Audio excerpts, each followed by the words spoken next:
All right. Welcome to the third in our series of Archives as Communal Practice teach-ins. My name is Lauren Guillemette, and I am an assistant professor of philosophy and women's gender and sexuality studies at Elon University. I am working very joyfully in partnership with my good friend and colleague, Libby, who works in our Elon archives.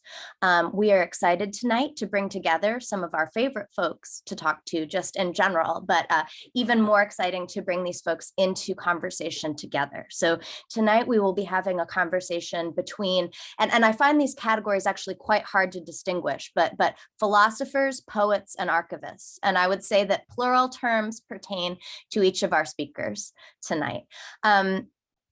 In the best possible ways, and we can't quite extricate them.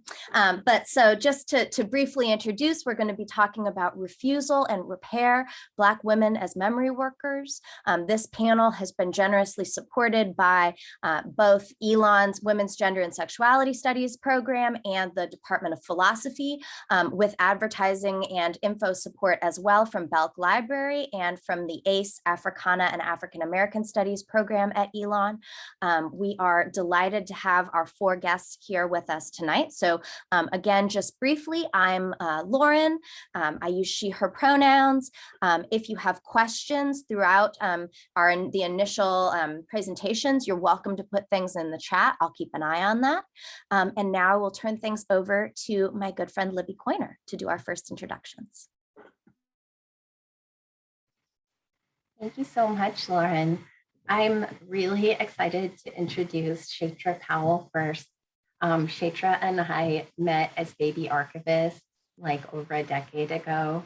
And so now we I feel like hold each other's histories a little bit too and have seen each other progress. And Shatra is amazing and now is also a neighbor down the road at UNC Chapel Hill. Since 2014, Shatra Powell has served as the African American Collections and Outreach Archivist for the Southern Historical Collection at UNC Libraries.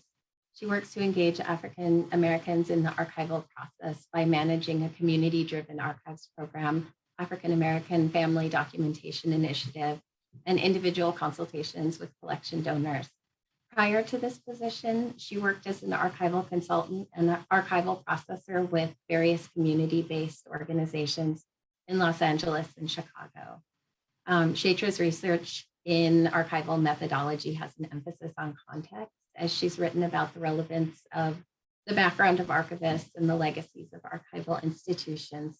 Shatra earned her master's degree in library science and a bachelor's degree in sociology from the University of Arizona in Tucson. And I'm also going to now introduce Holly Smith. Holly Smith is an archivist at Spelman College and cares for the records of Audre Lorde and Toni Cade Bambara. Holly holds a BA in Black Studies and History from William and Mary, an MA in History from Yale University, and an MLIS with a concentration in archival management from Simmons College. Holly says, we have a charge to collect the history of the college and the stories of women in the African diaspora, particularly in the areas of Black feminist theory, civil rights, and social justice. Our focus is unapologetically on Black women. Institutions have not documented the experiences of Black women, whether through benign neglect or intentional erasure. These rich collections document the diverse, complex lived experiences of Black women. Holly was also the keynote speaker at the 2018 Society of American Archivists Conference, and her talk was captured in Radical Love, documenting underrepresented communities using principles of radical empathy. And we've tried to connect you with all of these resources on the LibGuide as well. So please visit that to find more of their writing. And one thing I wanted to mention, and Holly will probably mention it, but Audre Lorde was a librarian also. And now I'm going to turn it over to Lauren to do the last two introductions. I'm going to really work hard to be brief and stick to my script because when it comes to introducing these two women, I just have a lot to say. First, I will briefly introduce my good friend Amanda Bennett, who is a teacher, writer, and doctoral candidate in Duke's literature department, where she is writing on a Black feminist vocabulary of feeling. Amanda is a poet and a scholar. She is an amazing teacher. She has pushed me in all kinds of ways to show up in my classroom and for my students in ways that have surprised me this year. And in part, Amanda and I became close. For a sad reason, but for a reason that I'm really glad that we connected. We actually met after we lost a dear friend in late April of 2020. And so our friendship also began in part through a shared loss. But in that space of shared loss, so many wonderful memories have come into that space. And so I'm so grateful for her. Amanda is the co-founder and creative director of Define and Empower, which is a Black feminist consulting firm. I'm going to put some links in the chat. This organization, or this new organization, is working to apply Black feminist thought and imaginations to radically transforming organizations toward equitable futures. I'll share some links in the chat so that you can see more of Amanda's work. And then last but not least, Devanya Havis, with whom I have been Facebook friends for 7 years today, Facebook told me, but I've known her longer than that. So Devanya Havis is a current University of Buffalo Distinguished Visiting Scholar and has served as Associate Professor of Philosophy at Canisius College for several years. Her work, so also I should add, Devanya and I are the two of anybody I know who does continental feminist philosophy in our world. We are the two graduates of Williams College that I know. And so we have the same alma mater. Devanya and I have had the wonderful opportunity to be at many conferences together over the last decade or so. We have a habit of staying up until about 5 a.m. talking. So I miss not being in the same space with you, Devanya, but I'm so happy to have you here. Some of her publications, which I should mention, by the way, too, that this Archives as Communal Practice Teach-In series is in part to support my philosophy of archives class that Libby so graciously and brilliantly helped me design. And my students have read a number of Devanya's essays already. They've read her piece on, Seeing Black Through Michel Foucault's Eyes, Stand Your Ground Laws as an Anchorage Point for State-Sponsored Racism. Earlier this week, they read her piece on Black Ancestral Discourses, which is coming out this year, I think is now out, in Thinking the U.S. South, Contemporary Philosophy from Southern Perspectives. Lots more I could say about all these folks, but I'll shut up so you can hear more of them. So without further ado, I'd love to introduce Shaitra Powell, our first speaker this evening. Thank you, Lauren, and thank you, Libby. And it's so great to be a part of this panel. And I knew that we would have such great conversations, so I decided to forego the PowerPoint. And I think the first kind of intro is just about, what we do and how we consider ourselves as memory workers. And so I think it's important to kind of understand where I come from and the institution that I work at to understand what's happened, how that informs my approach to archives and Black communities. And so, coming out of graduate school, my first introduction to archives were in predominantly Black spaces. I should switch that. I started in Arizona where it was not a lot of Black spaces, and then I moved to Chicago where there were a lot of Black spaces. And so, and it was an interest in African-American biography and history that sent me to Chicago. And I started to work with the history makers, oral history collaboration, the DuSable Museum, and even working in the Johnson Publishing Company archives before they were, going through what they're going through. And so my orientation was always, collections that reflected, or archivists who were working in collections that reflected their own histories. And so it was very easy to talk about appraisal and research and why these things are important, because the people were from the same community. And I had a similar experience in Los Angeles working for a community archive in Culver City. It was the Mamie Clayton Library and Museum. This was a single woman who managed to amass over 1 million items related to African-American history in her house. And when she died in 2006, it became a community museum, and we worked with volunteers to try to get things cataloged and host exhibits and public programs. And so once again, it was, a community that was invested in the story, that were really involved in the archival work. And so in 2014, when I came to UNC Chapel Hill, I realized very quickly that my orientation to community had changed because of my position at UNC Chapel Hill. So even as myself, talking to Black communities, I could generate rapport and talk about the importance of preservation, but there was no getting around. If they donated to the library, it would be a part of an institution that had not always seen, the humanity of Black lives, especially with our history going back to the 18th century and connections to slavery. And so, I was surprised that I got that job because my orientation was so community-based, and I thought that they might look for someone who was a more academic in African-American studies. But it actually turned out to be a really good thing. And I found that my approach was really embraced by a lot of people in the libraries. And that approach was really just, our job cannot just be about vacuuming up collections. We need to think more broadly about where collections live, who are history keepers, what support do they need, and how can we leverage our resources and tools and technologies to support this work instead of forcing people to sign gift agreements, access things in the library, go through this obstacle course of vicarious trauma to access materials. It's not fair, it's not right. And so I try to think about our work as more of a continuum. And so there are certainly opportunities for us to collect from diverse populations, and we can do that really well and make things accessible in the library. But through this grant that Libby spoke to a little bit, but it's the community-driven archives program, we try to explore, what would a post-custodial method look like for the libraries? And so if things remained in the communities that generated them, what could we do?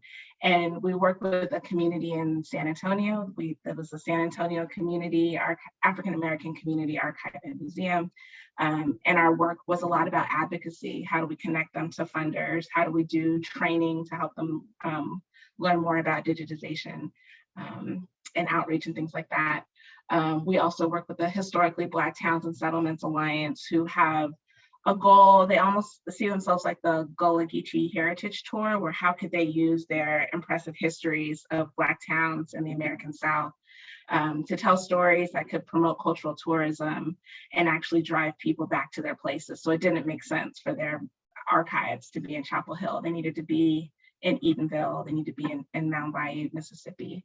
And so, just hearing from communities and hearing about the ways that they activate archives and their needs in terms of preservation certainly makes me a better archivist across the board at UNC. And so that's a lot about what I do. And I think kind of fundamentally, the work of a memory worker, it reminds me of that Lucille Clifton poem about people be mad at me sometimes because they want me to, I'm gonna mess it up, but something about they want me to remember their history and not my own. And so just thinking about the diversity of perspectives and histories that are out there and how archives, memory work have the power to challenge those things and help people see themselves in those stories is incredibly inspirational to me. And I'm really interested and excited about opportunities to explain that to people and bring them into these broader narratives and improve collective memory, because there are gaping holes in what we think we understand about the past. So yeah, I'm looking forward to talking more about context, legacies of our institutions, and what we can do as individuals to challenge some of those historic practices in our field. I'll stop there. I think, does Holly get to go next? Do I get to hear from Holly? Yes, let's do this. Shaitra and I are often bookends to the conversation. So I am delighted to follow my sister of the stacks, and I got that from Shaitra and Skyla, so I love that. And in the spirit, I had a PowerPoint that I sometimes feel like I rely on, but I'm going to forego that too because we can revisit it if necessary. But it was more so to situate everybody in the Spelman archives and the work we do, but we can do that through the conversation. And I just really want to leave more time for my sister comrades, Devani and Amanda, in the conversation. So following up to the excellent points that my sister Shatra mentioned. So the question, how do I engage as a memory worker? First of all, I really like that term because I think that unites us across discipline, across academia, and across education, because we're all in the business of this work together. And I think when we're all engaged and strengthened from our different positionalities and viewpoints, that's a positive thing. So this whole idea about, identity politics or whatever, when you bring your experiences as an individual, when you can be self-aware enough to analyze, your biases and blind spots, but you can bring yourself. And Shatra and I had the opportunity to write about that in a piece with two of our other sister colleagues, Skylar Hearn and Shanae Moraine, about our positions as Black women memory workers, particularly all of us working in archives and navigating that frequently in spaces where we are the literal minority, and also where we have also been tokenized, I think, in a way to have a particular viewpoint, perspective, or to be utilized to reach out to the community, whatever the Black community or community is. And yeah, put a pin in that. But I think just really, I think being at Spelman has certainly been empowering because we're starting from the perspective of we don't have to justify why Black women are important. But at the same time, I think being in the position of the Spelman Archives, we are actually a part administratively of the Women's Research and Resource Center. And forgive me if everyone's familiar, if you're familiar with Spelman in the Atlanta University Center, the Atlanta University Center, AUC, is a large consortium of historically Black colleges, including Spelman, Morehouse, Clark Atlanta, ITC Seminary, historically Morris Brown. So there is a library that serves all the schools in the AUC, and there is an archives, which we work very closely with our colleagues there on. My supervisor and Black feminist icon, Dr. Beverly Guy-Sheftall, really envisioned keeping the Spelman archives here after an extensive project at Spelman because she wanted the Spelman community to have close access to the resources. So that's just a little bit. But because we are situated within a radical progressive feminist space, I think that also allows us to interrogate, making sure we don't replicate those master narratives of like, okay, we're only preserving records related to this type of Black woman. So not marginalizing the experiences of Black women or individuals that are part of the LGBTQIA community, working class individuals, people that are not famous alumni in that way, and being self-aware enough to not replicate the systems of oppression that we're trying to fight, because we all know skin folk and kinfolk, and we all know just because I myself identify as a Black woman doesn't mean that I'm not capable of replicating harm on communities I want to genuinely collaborate with.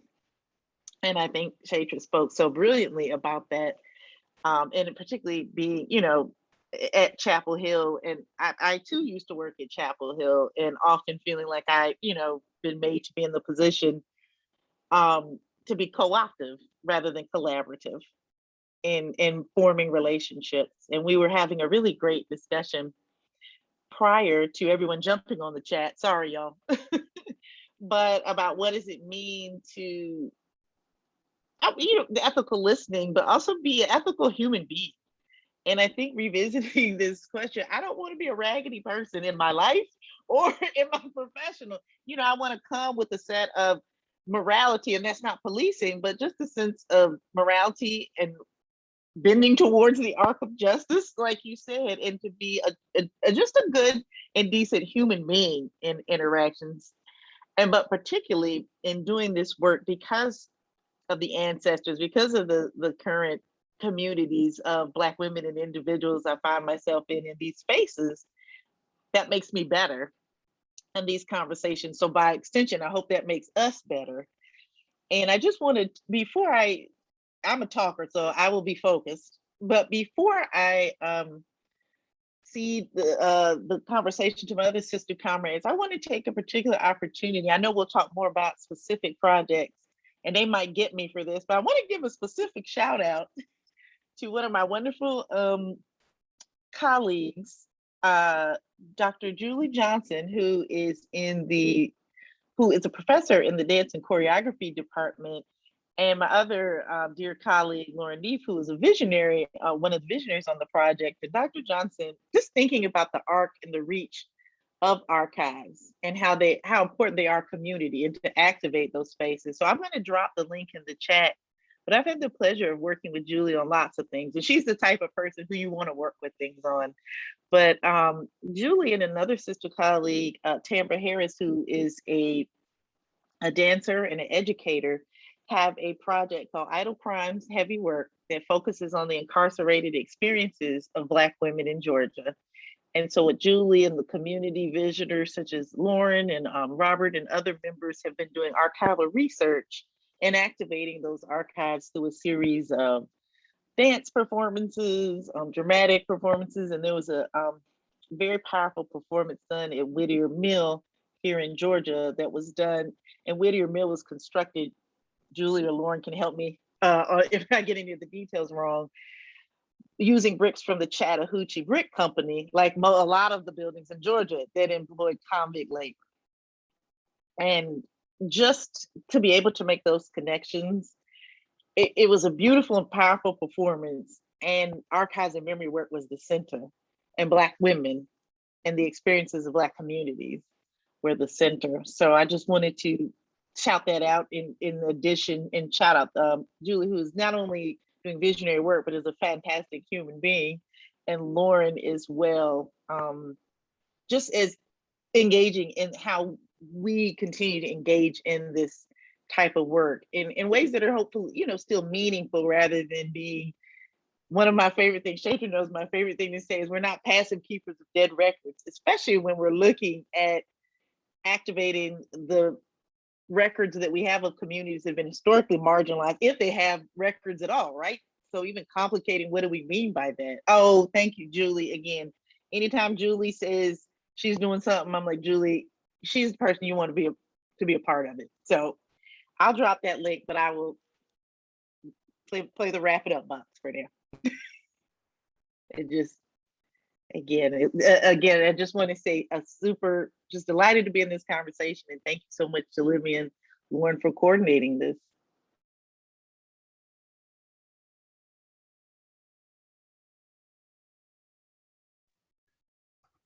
Next is Amanda. Well, thank you so much for having me on this panel, and thank you for, Shatra and Holly and Devanya for being such great role models for how to be an ethical participant in this archival practice. I'm definitely the junior member here, but I just want to talk about my experiences coming into this conversation as a graduate student. So when I first came into graduate school and began studying Black feminist scholars like Toni Morrison, Hortense Spillers, Angela Davis, Alice Walker, and so forth, the way I was taught them in my classes presented them as these very eternally strong, kind of statue-like figures who didn't feel pain or sadness or even love. And as a Black woman trying to kind of project myself onto them to find a role model for how to live this life, I was like, this is not actually capturing the entirety of my experience as a human being. So I know that there have to be gaps in the way that the stories of their lives are being told. And then I went into a Spillers essay about the novel Sula by Toni Morrison, when she talks about developing a vocabulary of feeling. And in that, she gets that idea from the idea of wanting to use the wide range of Black women's experiences in the historical tradition of Black feminist literature to be a model for how Black women today in real life can, through communication, have appreciation for both our similarities, but also our experiences, and to really be able to expand that range of emotion that Black women can express with each other, but also in the world more broadly. I mean, even the tradition of Black feminist literature with novels like Their Eyes Are Watching God or Passing by Nella Larson, those texts wouldn't be with us today if not for Black women memory workers like Deborah McDowell, for example, who literally pulled these texts out of people's closets and whatnot to be able to bring them back into print in the 80s. And so just being inspired by that really humanistic way of approaching the archive, I wanted to create short stories and poems that capture the emotional experiences of these Black women, to honor them and say, hey, you weren't given, the full range of emotion during your lifetime, but I can try to do that now so that we can look at you differently. And even through the practice that I have in Define and Empower, I've been able to interview some really phenomenal queer elders such as Libby and Sos to be able to capture their wisdom in a very accessible format on a podcast where we have recordings of queer folks and folks of color who lived and had remarkable lives and may not be the most known figures who are kind of tokenized, but rather we are able to hear their experiences to expand the range of what we can imagine for ourselves as young queer folks and folks of color today. And I'm really grateful for their generosity as well. And also, I think we're supposed to perform a poem, Lauren, as well. Indeed. Yay! Okay, let me go ahead and share my screen. Okay. I didn't want to do too much for y'all and read the entire short story that I've been writing, but I did want to be able to share a poem that I wrote that is tying into a chapter that I've written about Hortense Spillers at the Sex Wars Conference. Hold on. It's in my Word document. I'll just give the context while I'm trying to find it. Yeah, and I mean, I'm sure many people are familiar with the Sex Wars Conference, but it was a very important way of gathering to discuss, what are we going to do about BDSM, sex positivity, body positivity, and it was a very contentious event. And in the archives for that event called the Lesbian Herstory Archives, I actually found a picture of Hortense Spillers that was incorrectly labeled as Hattie Gossett, who is a Black feminist poet who is not her, and they look nothing alike because Hattie is fair skinned, typically has a gele on, whereas Hortense is dark skin and has short hair. And just having to think about, what if she had a friend at that conference who had been able to see her? Would the archive have actually changed and have been able to say, oh no, that's Hortense, and why are there not more pictures of her? Amanda, do you want me to share? I have it handy. Yes, please. I don't know why my Word isn't coming up as an option to No trouble. share. Except the one thing I'll let folks... Oh, you got it? Yeah, I was able to pull it up. Okay, cool.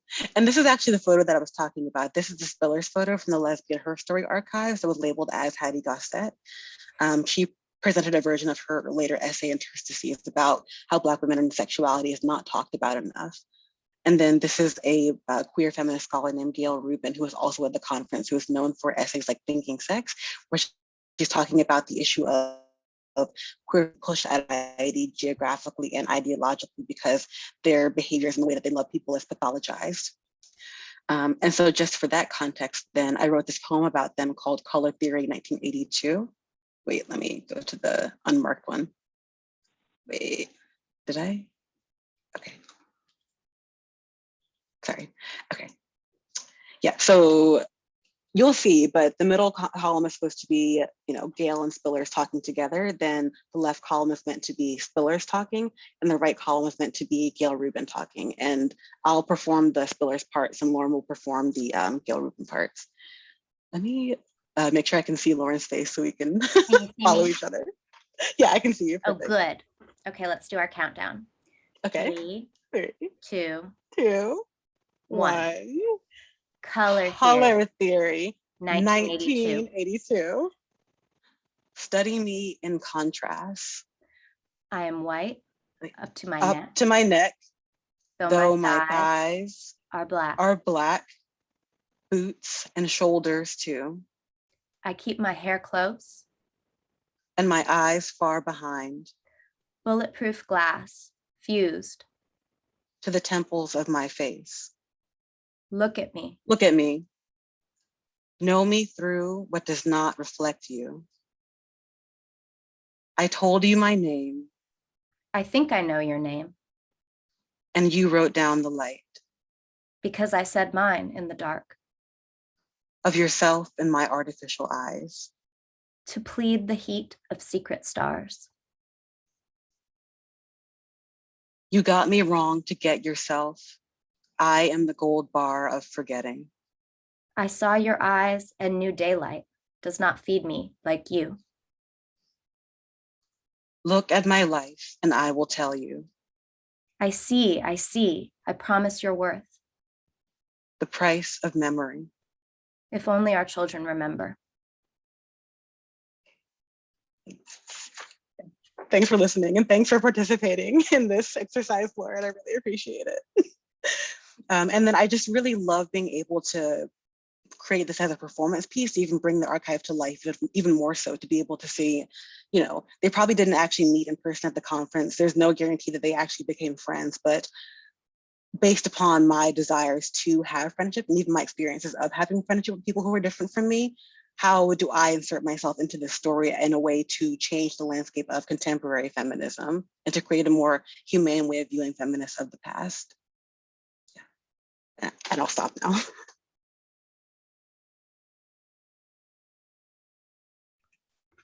Thank you, Amanda. Last but not least, Devanya Havis.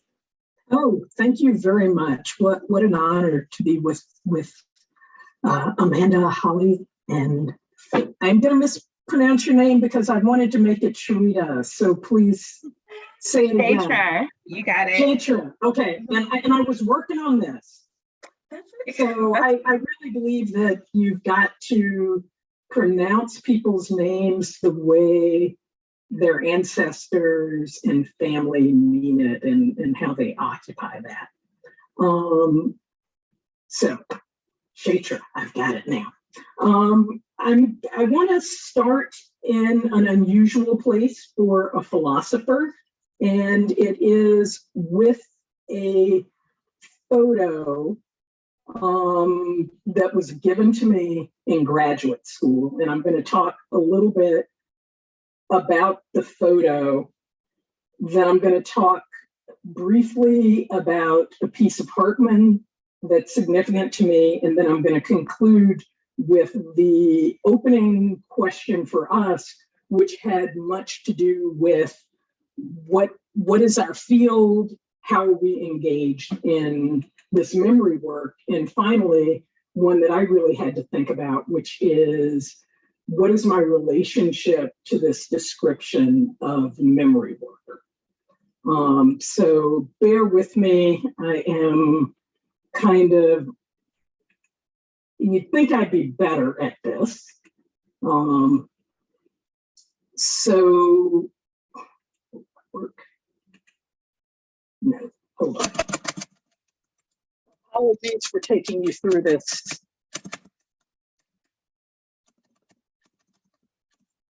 Oh. All right. Okay, so this is the image, and I'll read a little bit about the image.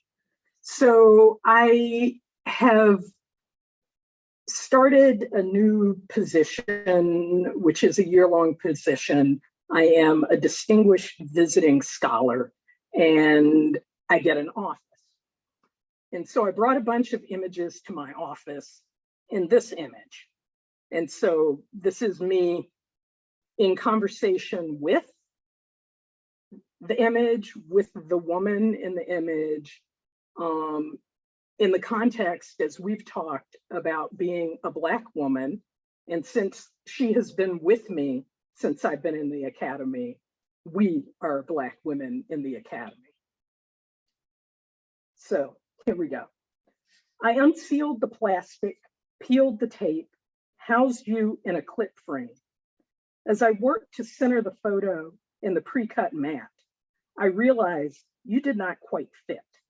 The edges of the photo had been unevenly cut. The back looked like it had been pulled from someone's photo album. Again, your photo reminded me of how pre-cut mats don't quite fit, what it means to stand nameless and speak with silence, refusal, and yet here, and the analogical refusal of presence over absence, the disrupting trace. Beyond the simple portrait, beyond who they say that I am, or the soundless image. Sealed in a taped plastic sleeve, you have been with me since graduate school, when one of my peers who had been at a flea market purchased your photo. The photo is a remnant. It disrupts the ordinary. You are here, a trace, nameless, yet fierce in this portrait. Relatable to that Black woman graduate student working to be simultaneously academic philosopher and grounded in the semantic deep structure of her community, not comfortably fitting like you in your picture frame. So for me, I think this idea of a photo of a woman that I don't know, that I have resonance with,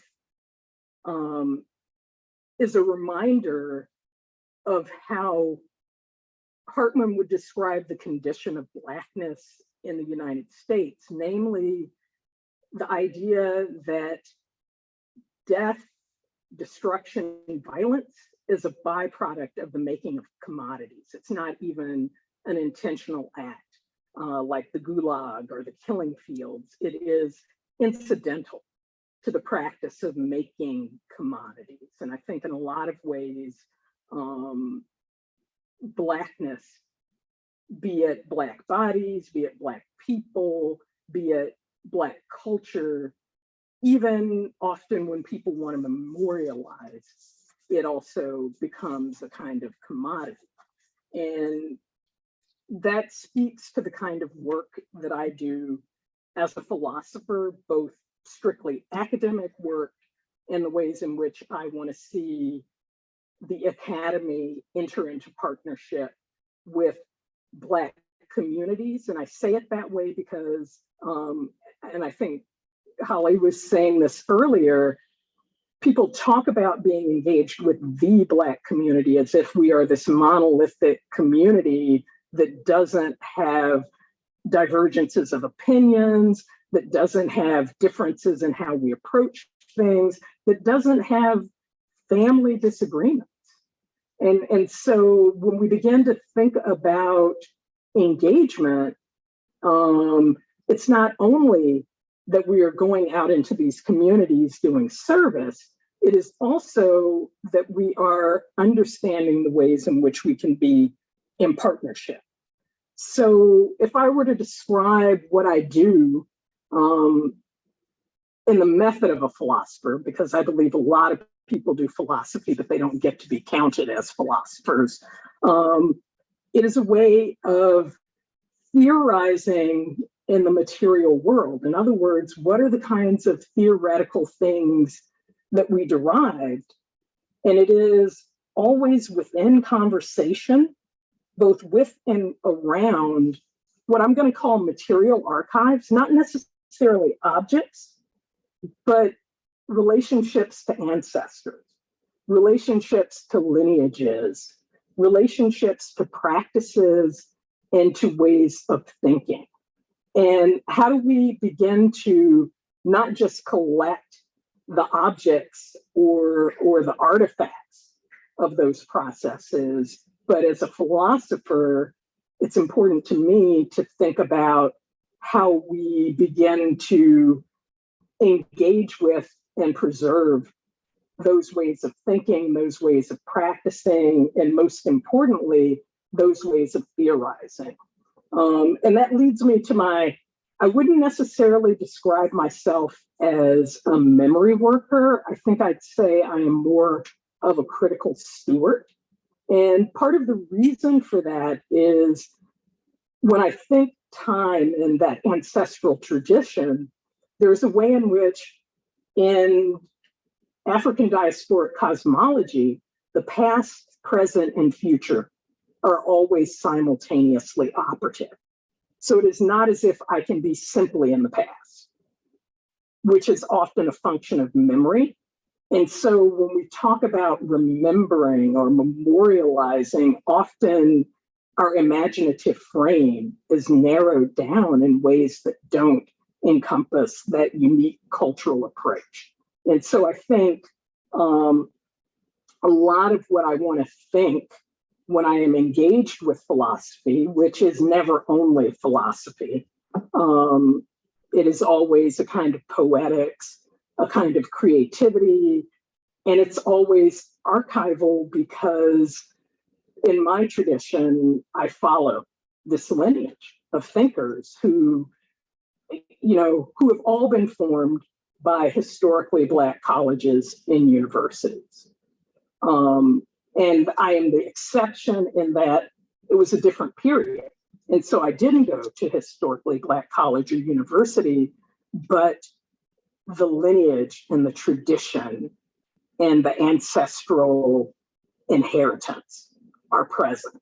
And for me, one of the questions when we talk not only about archives or archival theorizing is how do we hear the voices of those people who have been rendered silent, and also those people who are speaking in ways that challenge our established ways of doing things. And how do we respect the fact that they are theorizing? They are engaged in critical operations, critical refusals. They don't just wake up one day and engage in an action. They are very, very deliberate and very astute in those criticisms. And I think, and I'll only speak about philosophy because I know that well, the history of philosophy as an institution has been resistant, if not hostile, to understanding those practices as philosophy. And that makes it an interesting dance to be a philosopher. In particular, it also means that we have to ask a lot of questions about the conditions under which we are working to engage in refusal, be it as, I can't remember who said this because I'm spacing, but be it because we're at an institution. So my work shifts if I'm at a predominantly white institution. It's different if I'm at a historically Black institution. And so how do these positionalities and conditions of our positionality affect the range of what we can do, and how do we negotiate those constraints in ways that allow us to participate in liberatory practice, something I think Holly and others have referred to as the ethics of being engaged in community, engaged in being a memory worker or a critical steward. So I'm going to stop there. Thank you so much for those wonderful introductory comments all around. The first thing I'd like to do is give folks who just introduced themselves a chance to ask one another questions and to pick up on resonances. We have some prepared questions that I've sent the speakers in advance, but I also want to offer that if folks who are in the audience want to pose questions, either raise your hand or put it in the chat, and we will come to you as quickly as possible to make this a really inclusive conversation. But first, I'd love to just hear from the others who just introduced themselves, anything you wanted to ask the others who just spoke about. We'll start there.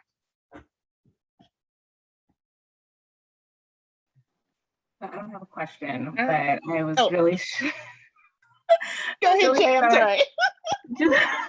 just by what Divine said about the African cosmology, and that all these things are happening at the same time, and it's so critical in a collection like the Southern Historical Collection, where people want to focus on like the scraps of records we can find in the antebellum finding aids, which is one thing you can do, but how does that contribute to the sustaining of Black lives and Black futures? Like, that's got to be part of the conversation, not just looking backwards. And then I also love the idea of, as a practitioner, sometimes the work just gets simplified where you're just like, this stays, this goes, I make this finding aid, I help these researchers. But if the question is, how am I engaged in liberatory work? Then the work just expands and you can start to think about literally, if I spend more time doing this, this gets us closer to where I see our world being. And these are conscious choices that you can make. And so that's, I think, the theory and the philosophy. And I know not every archivist is plugged in to this like vibration of our work, but that feels so critical. And I'm glad that the organizers of this session, could help us come together and like build that community of people that want to do more than just warehouse old papers. Like it's bigger than that. Go ahead, Holly. We're often on the same wavelength. So we were both like, oh, well, first of all, I wanted to flip my table and throw my TV when you all were talking out of excitement, not anger. When I get really into something, we get real destructive. Like, you better preach. Just tear your own house up. But Shatra is the one who spoke about slow archives before. And that it is a philosophy. And I think it exactly ties in with Devanya, with you and Amanda. We're talking about the intentionality. And I think in this profession, it's very, capitalist and pragmatic and results oriented, even in a pandemic, but that's another conversation. This idea you're supposed to be hyper productive in a pandemic, but what you all speak about the intentionality, and I think that is really what's so important about what we're talking about here, the engagement. And yes, when we talk about the past, present, and future, is really it's intertwined. And I think in my experience growing up as a Black woman, and specifically in the South, you're never far from that. You are having had the opportunity to grow up with elders, thankfully, and know my grandparents, in something that was so special.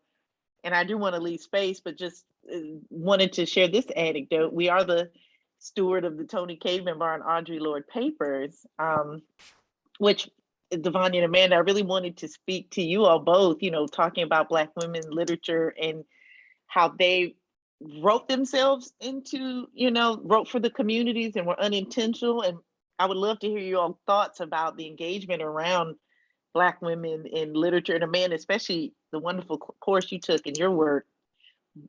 So before I stop talking, and I think what was just so powerful about that continuity, people who've known Toni K just talk about what just a wonderful, rich, loving person she was. And her daughter, Karma, we're very fortunate enough to have a working relationship with, just talked about how her mom, in her house, everybody was welcome.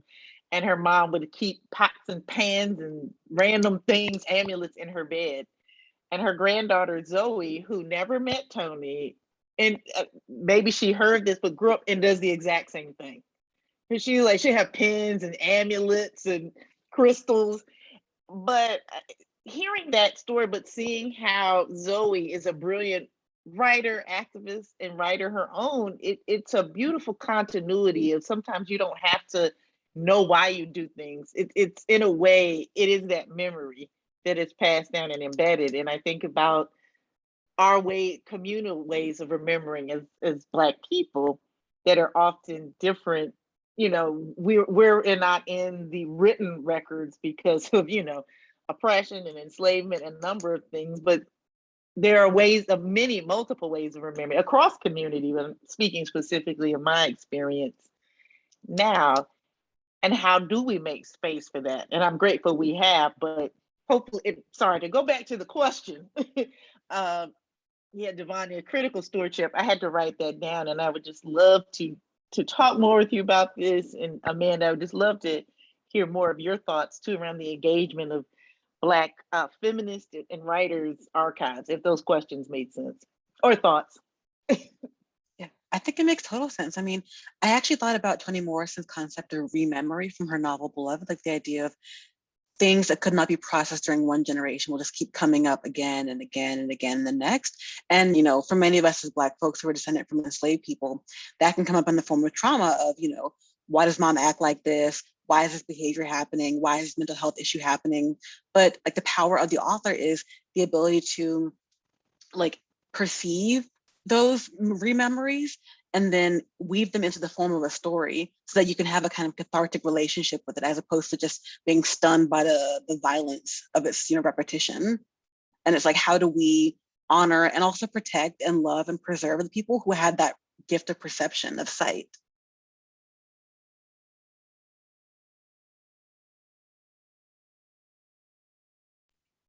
So I was thinking a bit about what Shatra was saying with respect to futurity. And for me, this has been a critical way of thinking. My father passed away and he left me his archive, which is a wonderful gift and also a duty and a responsibility. And my work has really begun to resource that archive in a lot of ways.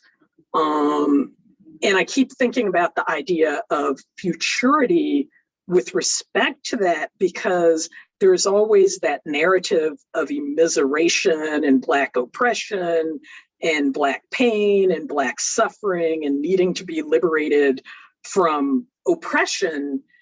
And I've really been thinking a lot about how growing up in Mississippi, we didn't go, oh, I'm oppressed. We're like, I'm operating under these conditions that are constraining my ability to have what is necessary to actualize, to move forward. So it's not a lack of will, it's not a lack of ability, it is not simply oppression, these are conditions. And so I've really been going back to some of that reconstruction conversation about unfreedom, because this is really unfreedom. It's not the same as oppression. And I think what happens, what is at stake in shifting that conversation is two things. And I will get back to literature. I haven't forgotten, this is related. The first thing is that we shift the speaker and the context of that conversation, meaning when we talk about oppression, it is a view that is often external to the Black community. Describing Black communities as oppressed seems to me from the outside, not a construct from the inside looking outside and analyzing the conditions that place real material and lived constraints on people. Secondly, I think reshaping has always been a way of thinking futurity. Like, how do I make the world better for my children? Better than it was for me, better for my children, better for future generations, because my biological children are not just my children. We are in a community, and these are our children and our futures. And so I think in a lot of ways, the kind of work that especially Toni Cade Bambara, especially Audre Lorde, the kind of work that they did was not only this academic poetry work, it was also work being with people and recognizing people in community. I went to, many years ago, and I think during college, there was an Audre Lorde conference, and Audre Lorde was there. And I have never seen that many Black women assembled in one place in Boston, Massachusetts, but we were out. And one of the pieces of the conference was giving attention, just sitting there and giving someone your full attention in a loving, not surveillance way. And that kind of work, shifting the dynamics in real time with people, not necessarily talking in this academic stuff, was a piece of that work. I also think the other piece, and Holly spoke to this, is a question about where is the record? In a world where silence has often been the record, and people want to pursue the absences and presence. Like, I think absences are also a kind of record, not, oh my goodness, it's not present, but that there are ways that absence speaks. And I think that these literary giants that are part of also a longer lineage give us the record in non-traditional ways. I think music gives us the record, and they're just ways of counting the record, and they are so essential and important.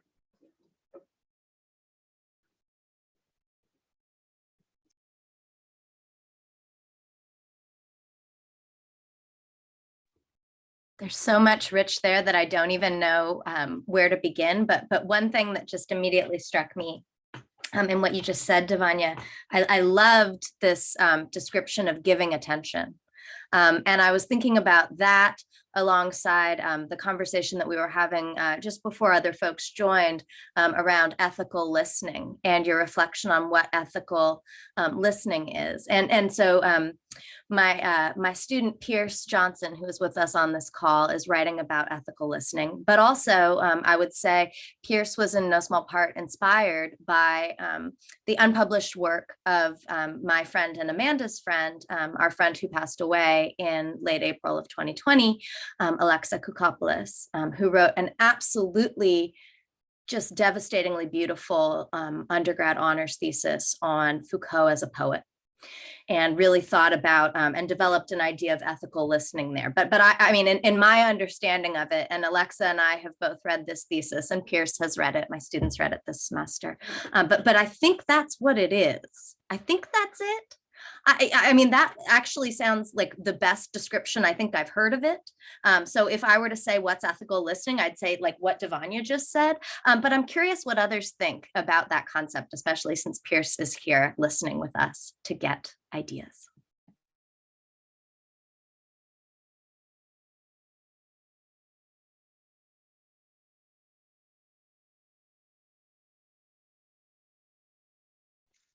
Well, I mean, I can say a bit. I also think a lot about what Alexa said in her thesis about poetic listening, and specifically how, in the archives, Foucault is literally bent double, looking at these archival documents of folks who were rendered as crazy or sentenced to death because they were, queer, which was illegal or pathologized at the time. And his act of being literally physically changed and being sent into mourning by seeing people who were just like him, who could have been his ancestors, but were erased because of the laws of the time. And I think that relates to ethical listening in the sense of, to listen poetically, you have to be open and receptive to being changed by people who you engage with, both in the archives and outside. And, kind of like what I was saying with the author being gifted with the ability to translate your memory of, are you able to have the capacity to perceive the lives of those who may not be categorized in ways that are visible at the moment, but could be, if you put in the work, to be able to help make them visible through the way that you live your life and the actions that you take to help others. Yeah. Amanda, I love that notion of embodiment and the idea that there is knowledge in what we feel that's on par with what we think. And there's such a rich tradition in African-American literature and history and talking about that. I read this piece from Elizabeth Alexander she was writing about Rodney King, and Can I Be Black and Watch This, I think is what it was called. And she was talking about all of, that Black people could feel the blows, and that, Du Bois writes about this, and, being on a plantation, feeling this torture. And so it's like, how do you, integrate those kinds of knowledges into an archive? What does that look like as users or practitioners of these collections? It's like we're missing so much of the story because we don't have the tools to even understand or preserve or talk about those ways of knowing. It's not ink on paper. So, and maybe, that's exactly where the creative and the poetics can come to help us understand. I was going to add too, I was thinking about the idea of ethical listening, and I'm struck by, for me, what is an ongoing problem with requiring a certain engagement from others. Like when I think of listening, if I'm giving testimony or speaking or rendering a narrative, that requires somebody else to listen in a certain way with a certain attitude. And I am, and this may be cynical of me, I am increasingly uncertain whether or not the hearing can translate in certain instances. That is not to say one should not attempt, one should not look aspirationally at ethical listening, but it is to say that to be dependent upon a kind of recognition by an other that has historically been willfully ignorant of certain conditions, I struggle with that as a requirement or as something that I can expect. And so I think a lot of times there is that problem of witness based upon the audience and your vantage point. And I know Shaitra was talking about that pain of being in the archives. And I heard the person who wrote Venus Noir talk about her work in the archives and how even as an academic, there were times where she just had to put the work down and come back to it later. And I think for me, that's very much been on my mind when I talk to students about what have become those viral videos of state-sponsored murder of people of color. And there's always a conversation that falls differently depending on the audience about whether or not it is raising consciousness or doing harm. And I think we have to really think seriously about whether or not we have enough of an I think we have enough of an archive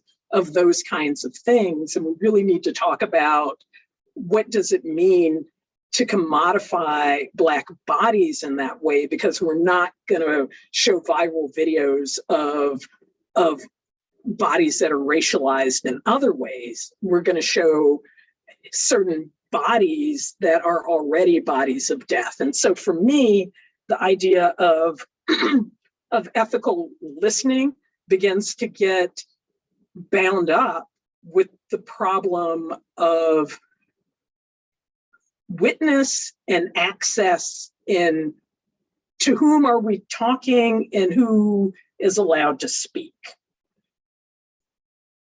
I really appreciate you saying that, Devanya, because like we're, as Black people, or at least me as a Black person, I've been so conditioned to be grateful for white people to give me a crumb of recognition that I'm not able to say what you just said, which is actually important, because that stops the process of white people feeling entitled to our bodies, our spaces, our ideas, our concepts. And it's like, what work are you doing already before you get in the room to be able to match me at my levels of compassion? Even thinking of like Saidiya Hartman's definition of empathy, of like her criticizing white people for basically projecting themselves onto the bodies of Black people, as opposed to seeing them as distinct individuals with their own separate, life experience narrative.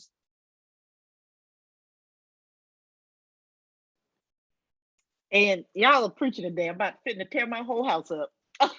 just want to throw things. But no, seriously, amen to all this.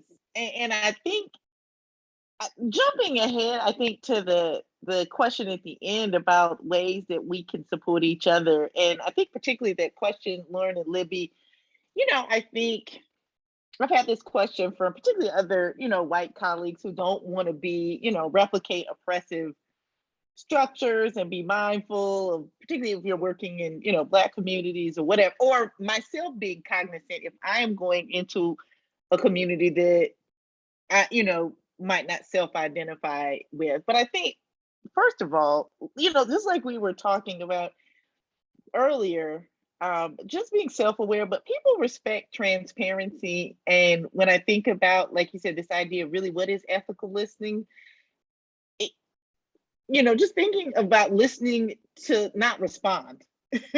I mean, and I know that that's pretty much a premise of listening, but I often think about that, even checking myself, if someone is telling me something, am I listening or am I just waiting for my response? But I think that really becomes so important, particularly when you are working across communities, and particularly that you don't identify with. And I know one of my sister comrades, Kelly Wooten, is on this chat. I'm just gonna stay shouting out people that I know.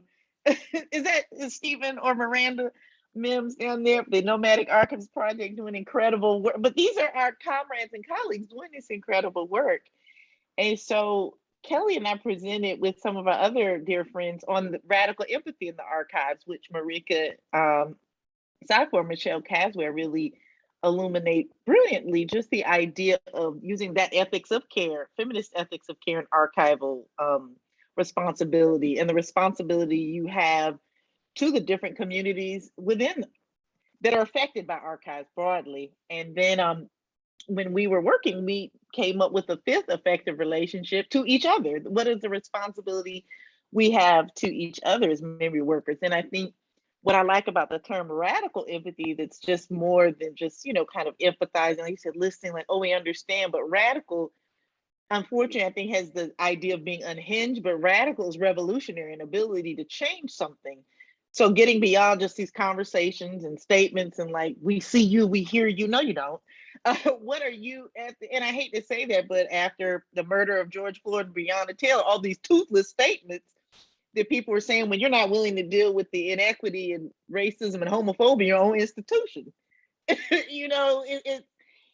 so anyway, on that, but that's why I was saying we just can talk all night. But in all seriousness, I think that it comes from just all these things you're saying. I'm just amen and all the things that you're all saying. But I think, just really, and like Devanya was saying, just the ability for all us to theorize and think about our own positionality and how you're approaching. And there's some really great, I think, radical, transformative ways of looking at things, but really interacting with people. But I think people respect transparency and respect and open conversation.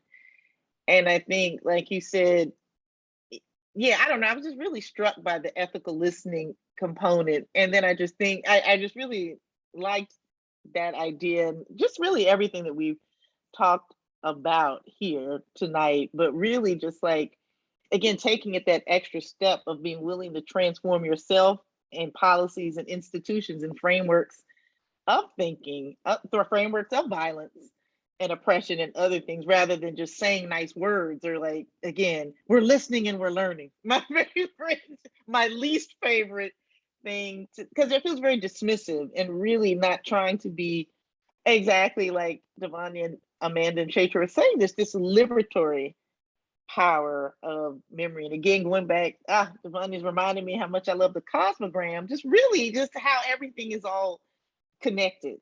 It's not devoid or separate.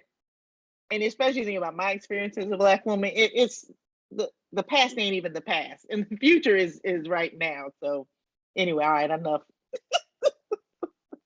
I'll be like that preacher who's like, one more thing,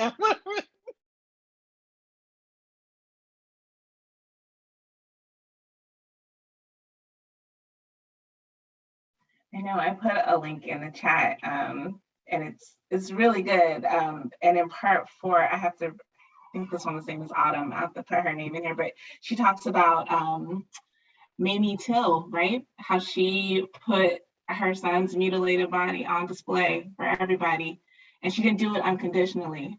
She did it for a reason, to change conditions. And I just think that's like one of the most powerful examples of the power of, collections and intentionality and history and memory. And I mean, that changes the world. So, what stories are we sitting on that need to see the light? So I got that from that session, the art of collective care. It's a lot of practitioners from museums thinking about it, activists, In another situation, thinking about lynching, one amazing museum educator was talking about, rather than show all of these mutilated Black bodies as victims of lynching, she made an exhibit with Tiffany Glass to talk about white womanhood and how that is as much of an indicator as those mutilated bodies of this, event of a lynching. So there's some amazing scholars out there that are thinking about these issues. And I would say too that, we have so many questions in the way that we do our work. And I think that this theory can really help us answer. Like, we need t-shirts, like Octavia tried to tell us, like Audrey tried to tell us, like it's all out there. And so reading and talking is really one of the most liberating things we can do. Yeah. I was also thinking about the distinction in terms of time and institutional structures. In a lot of ways, what Emmett Till's mom could do also had to do with the fact that there was a national news magazine that was Black owned and Black distributed, and that it honored her ability to have some say over the memory of her son. And I think one of the things that bothers me about digital representations is the question not only of ownership, but curation and connection to, not that your family always is doing what you want them to do with your memory, but that there is a conversation about honoring the legacy and the life of the person, so that we don't just come to know the person because of how they died. And there's, I think, the complications of digital spaces, digital identities, and the ways in which some of those technologies reinforce the very things we want to unsettle come into this. And I think as we talk more and more about digital humanities, that's, I'm sure, an increasing question. So.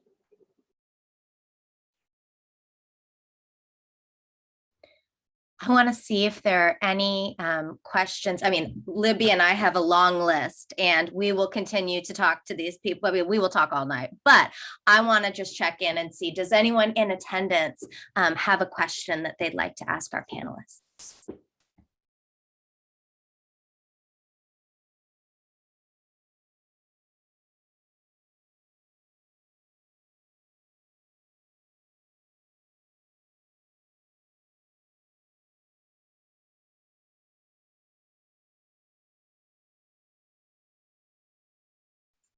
Such glaring desire to know. I don't think we'll bite.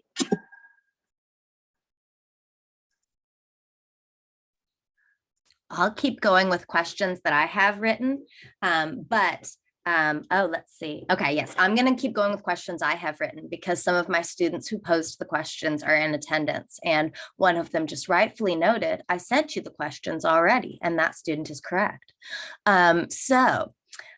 Some other questions. I mean, I want to ask all of them at once. That's my problem. But I'm really excited to think more about this connection between like poetry and naming and listening, and the particular way in which, so I was thinking a lot about, I mean, Amanda's process of writing, and, and Amanda, I don't want to put you on the spot at all, but Amanda read an absolutely beautiful, really haunting poem about an ancestor of hers at a recent poetry event, a recent pop-up art event that we organized together. And I was thinking about, what do we do when we encounter these silences, right? As Devanya said, right, the absences show up in a very particular way too. And how might poetic forms or artistic or creative forms perhaps help us at the moments where our sort of cognitive logical claims perhaps fail us or perhaps lead us astray. And so I'd love to hear more of Amanda's thoughts about writing the poem Color Theory 1982, or you can talk about the poem that you read about a month ago now. But I'd love to think more together about how the poetic practice of naming has supported your engagements with the archive. Yeah, totally. I mean, as I briefly talked about with the structure of Color Theory 1982, I wanted to practice what it would mean for Black women and white women, but women generally, to be able to recognize the importance of both difference and similarity. And that what does it mean to not need to be a perfect mirror of each other? Because so often we think of, oh, sisterhood means like collapsing all differences. But in reality, the structure of the poem, like you see how they're similar in the first couple stanzas that are centered, but when they become different, you're able to see, oh, here's actually what is the crux of what that would make their friendship of, like Spiller's demanding that she actually be seen and named for who she is. And then Ruben also doing the actual work of, figuring out who she is, what is her sexuality, how does she want to show up in the world, that then attracts her to this person who is so, desiring to be seen and loved. And then for my other poem, it was called Heaven to Betsy. And I created it in honor of my ancestor named Betsy, who was an enslaved woman on a plantation in Georgia before the Civil War. And we have, no records of her at all, other than, things that I had to get through the slave owner who was in a quote unquote relationship with her, according to my family. But it's like, that's actually, rape because you can't consent. But that's actually how we got a lot of land in Taylor County, Georgia, and trying to reckon with the legacy of that. And actually, I wrote like a little thing today about thinking about that. I can read it right quick. So I said, to speak from the vantage point of my own experiences, it was my mother who was the first person I needed to teach me how to manage my desire for control, to offer me closeness and protection, and to tell me stories about myself and the history of other Black women. She could not do that for me because her mother could not do that for her, because her mother could not do that for her, because her mother could not do that for her, because her mother could not do that for her, because her mother could not do that for her, because now we're back on a plantation in rural antebellum Georgia, where an enslaved Black woman named Betsy lets her owner rape her whenever he likes, because he promises he'll leave all his land to their 2 sons and protect them as long as he's alive. What control did she have? Who was close to her? Who protected her? Who told her stories about herself? There are literally no words, no written records, no photographs, no artifacts, no proof except the land, my grandmother, my mother, and me. And so just to go back to the issue of rememory of like, what happens when there's no record of what actually happened to her, but I can begin to understand the devastation that Betsy experienced by looking at, emotionally avoidant behaviors or toxic coping mechanisms or mental illnesses or relationship choices that keep happening over and over and over again. And like the act of me stepping into my role as an author and a poet is to be able to kind of pull those threads and be like, oh wait, something bad happened here. And I think a poem can help us fill in the gaps so that we can collectively heal as a family and a community.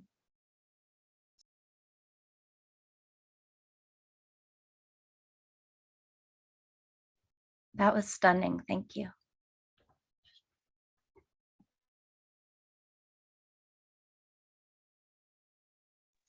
Okay, I feel like I'm blabbing, but I just keep thinking about this notion of body memory and these emerging conversations around epigenetics, so that the body itself is an archive, is a memory, or a collection of memories, and how, you talk about patterns of behavior, but also the ways in which our lived collective experiences over generations transforms our material selves. And that is, and I think, again, that's why the importance of music, of literature, of poetry, of rhythm, of dance, because it begins to give voice, to give sound to that, not residue as in this is bad, but something I've been trying to call ancestral discourses. that we were engaged in these conversations and these ways of knowing that are also embodied. So thank you for that.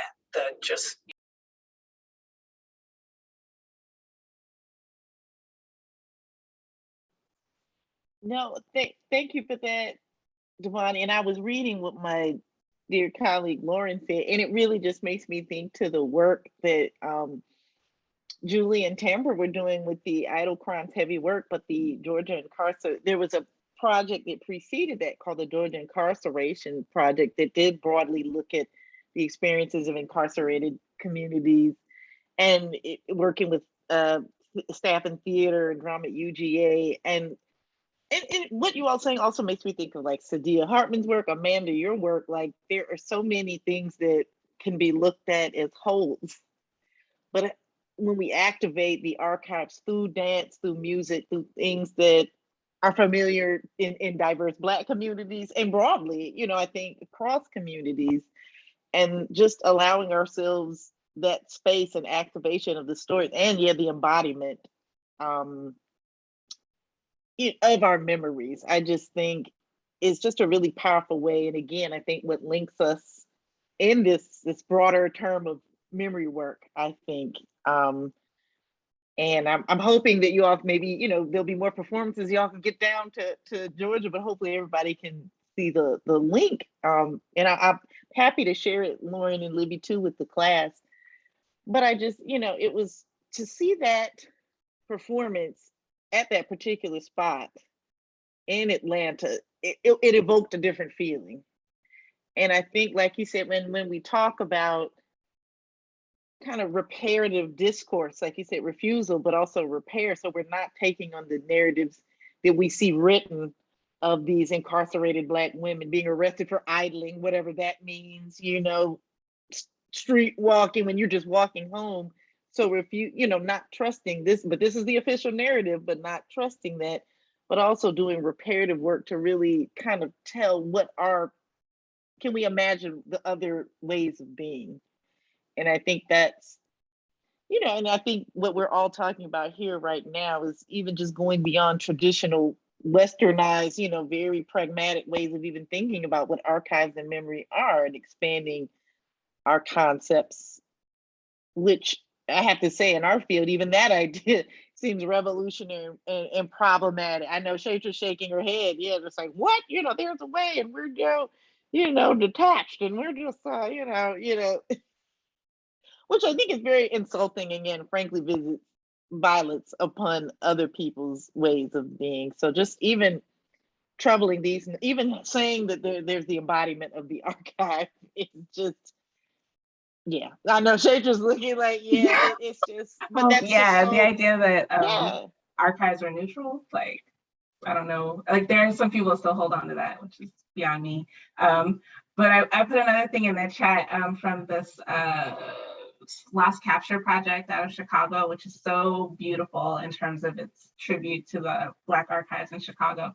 But there's one story from these young activists who talk about victims of violent crime in Chicago and how communities mourn those losses. And she talks about the creation of t-shirts, the balloons, the things that they take to those corners to commemorate. And she says, like, very perceptively, that there's a narrative that we don't care about the loss of lives in this community, and we are doing this to counter that. And this is like an 18-year-old young woman from this community. And so those ways of knowing and the ways that that people communicate and honor and mourn, you know, how do you make that legible in the kinds of archives that we steward to as well? Yeah.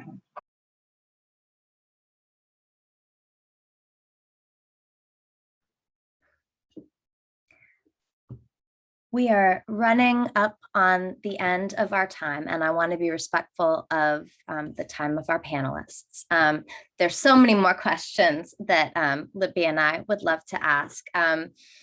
I guess I would say, but I do want to round us out toward the end. So if folks have any final thoughts that we want to amplify in conclusion, I know we've got some really wonderful links in the chat. I'm going to make sure to save that and share them with my students, with our students. But any last thoughts or takeaways that we want to share?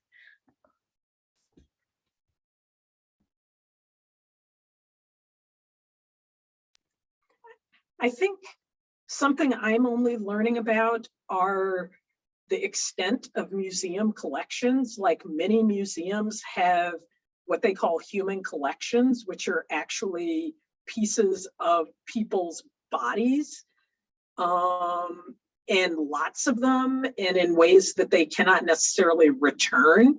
And the idea of an archive and thinking critically about archives, and also just knowing what's going on when we think about museum spaces and spaces of preservation that are institutions and aren't neutral. I think bringing that kind of critical engagement with these things and learning about what is actually a part of these is really important.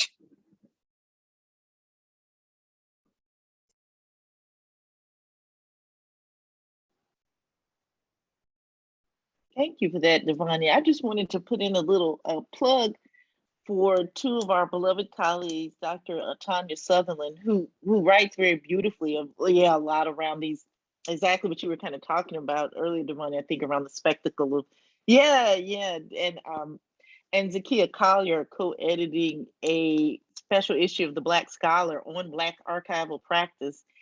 And I believe that will be out sometime maybe next spring or next year, that I think really engages a lot of these wonderful themes that we've talked about. So I just wanted to put that plug out there for their incredible work.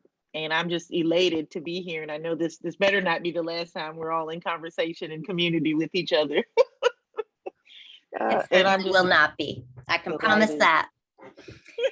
And I am in the interesting position of speaking for my collaborator, because Libby's Zoom controls are completely not working right now. They've just gone, but I am quite confident, while I'm typically quite reticent about speaking for others, I am quite confident in this respect that I can speak for both Libby and myself to say that we are just so grateful for your time and your energy and your insights this evening.